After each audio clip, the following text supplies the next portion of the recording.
M4 Meghraj tuning करने के लिए आपका हार्दिक अभिनंदन। आज मेघराज आपको बताएगा कि श्री कृष्ण और राधा के संयुक्त रूप को बांके बिहारी क्यों कहा जाता है।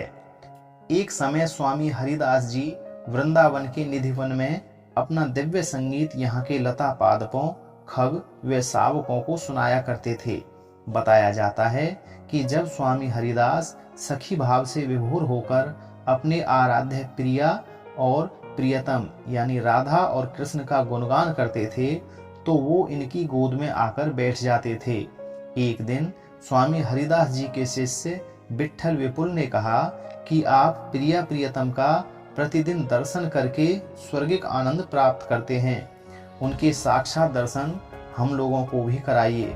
अतः स्वामी हरिदास जी ने प्रिया प्रियतम के लिए एक केली गान गाया और उस गान का गायन पूरा होते ही निधिवन में एक लता के नीचे से एक प्रकाश पुंज प्रकट हुआ।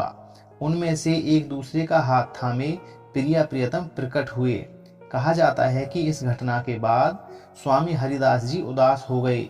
भगवान श्री कृष्ण के पूछने पर स्वामी जी ने कहा कि मैं संत हूँ, आपको तो लंगोटी पहना दूंगा, किंतु राधा रानी को श्रृंगार कहाँ से करवाऊंगा।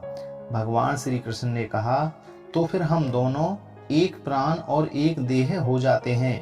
दोनों उसी समय एक विग्रह में परिवर्तित हो गए। स्वामी जी ने इस विग्रह का नाम ठाकुर बांके बिहारी रखा और प्रकट हुए स्थान को विशाखा कुंड नाम दिया। बांके शब्द का अर्थ होता है टेढ़ा।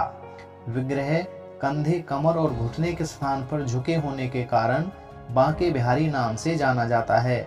इस विग्रह में प्रिया तथा प्रियतम दोनों के समान रूप से दर्शन होते हैं।